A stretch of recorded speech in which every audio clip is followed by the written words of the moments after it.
There's no authentic signal to mirror, your system works harder, trying to find connection where there is none.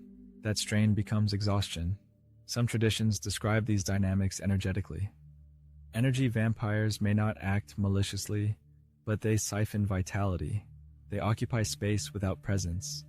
You reach for connection and hit absence. Your nervous system notices before your mind does. Maybe your chest tightens. Maybe your senses dull. Maybe you feel as if the world around you has gone slightly gray. It often builds slowly. You might not realize what's happening until you've seen the pattern. Repeated encounters that leave you tired, irritable, disconnected from yourself. What's missing isn't kindness or conversation.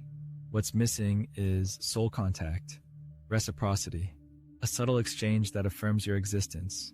Without it, you start pouring energy into silence. Simulation theory describes this as broadcasting to non-responsive nodes. You're alive in the interaction. They're just operating. You may question your reaction. You may call yourself overly sensitive. But over time, your body starts to recognize the signature. Still eyes, blank energy, perfect politeness masking a complete absence of return. Trust that signal. It doesn't lie. You open up. Maybe it's a dream that won't let go. A grief that changed you, a moment of awe that cracked something open inside you. You offer it carefully, sensing its weight. And in return, silence, confusion, a shift in their eyes. They don't know where to meet you, because they can't. This is the fifth sign. There's no access point between their surface and your depth. It's not discomfort with emotion. It's absence of contact, no resonance, no echo. As if your truth passed through them untouched. You try again. A question about death. A story about synchronicity. The memory of a moment that changed how you see the world. They smile faintly, change the subject, or nod with polite distance. You're speaking from your soul, but nothing lands. Over time, this becomes unmistakable. With some people, your vulnerability softens the space. It deepens connection. But with them, it vanishes into still air. Spiritual systems have long spoken of these limits. Gnostics believed certain entities lacked the divine spark altogether. Buddhism describes being still caught in cycles of delusion, incapable of reflection.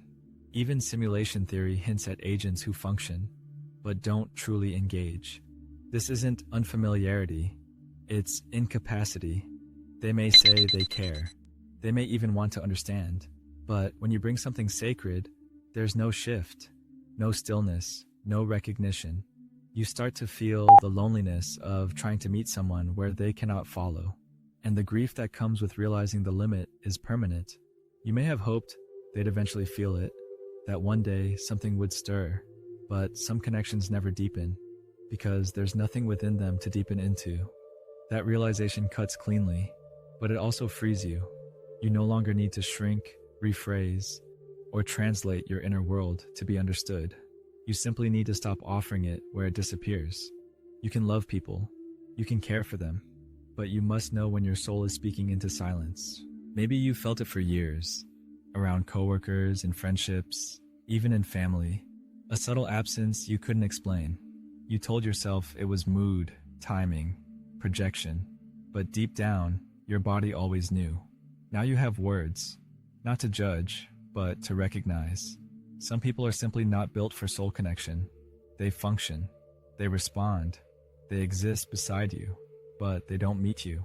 Not in presence, not in depth, and the more you try, the more you feel yourself disappearing.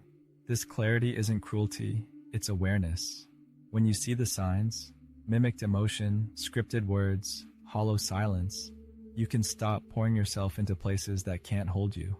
You'll still feel the ache, the grief of realizing someone you love isn't truly with you. But that grief is cleaner than confusion. It's honest.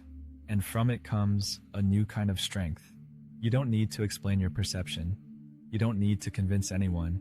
You only need to trust what you've always felt, that presence has weight, that real connection vibrates, and that your soul can feel when it's alone in a room full of people. Protect that awareness. It's sacred. And if this spoke to something you've never been able to name, you're not the only one.